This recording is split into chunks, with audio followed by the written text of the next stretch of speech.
Have you ever wondered why some people seem to bounce back from failure, while others get completely derailed by it? The answer might lie in something called your mindset. Today, we're diving into the fascinating research of Stanford psychologist Carol Dweck to understand the difference between a fixed mindset and a growth mindset. Let's meet two people, Jay and Anne. Both are talented artists, and they've just submitted their work to a major art competition. A few weeks later, the results are in. Neither of them won. Jay is devastated. He thinks, I guess I'm just not a good enough artist. My talent has a limit, and I've clearly hit it. There's no point in trying for this again. This, right here, is a classic example of a fixed mindset. People with a fixed mindset believe their abilities, like intelligence or talent, are static traits. They think you're either born with it, or you're not. So, when they face a setback, they see it as proof that they lack the necessary talent.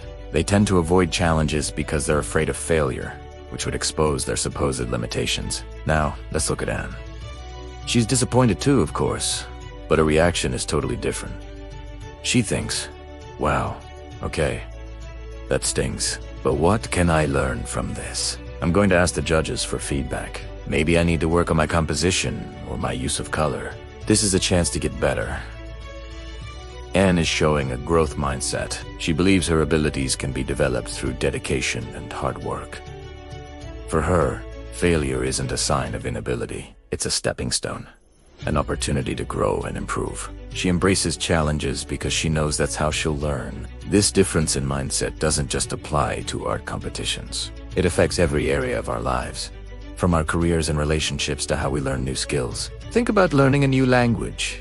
Someone with a fixed mindset might struggle with a difficult grammar rule and decide, I'm just not good at languages.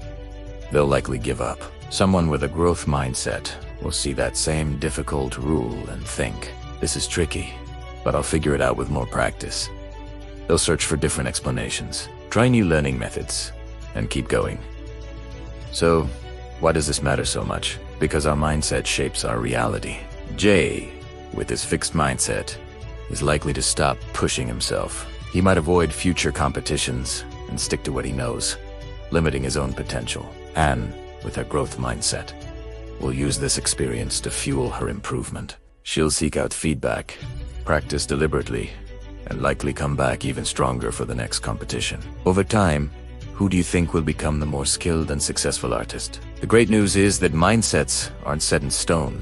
You can actively cultivate a growth mindset. The first step is to simply become aware of your own thoughts. When you face a challenge or a setback, listen to that inner voice. Is it a Jay voice or an Anne voice? If you hear yourself saying, I can't do it, try adding one powerful word. Yet, I can't do it. Yet, this small shift reframes the challenge from a permanent roadblock to a temporary hurdle. Instead of seeing effort as a sign of weakness, view it as the path to mastery. Celebrate progress, not just perfection. When you see others succeed, don't feel jealous or threatened. Instead, get inspired and ask what you can learn from their journey. By consciously choosing to see challenges as opportunities and failures as lessons, you can shift from a fixed to a growth mindset. This empowers you to take on new things, persevere through difficulties, and unlock your full potential. So, the next time you stumble, remember Jay and Anne. Will you let it define you? Or will you let it develop you? The choice is yours. Thanks for watching. If you found this helpful, give us a thumbs up and subscribe for more videos on how to live a more fulfilling life. See you in the next one.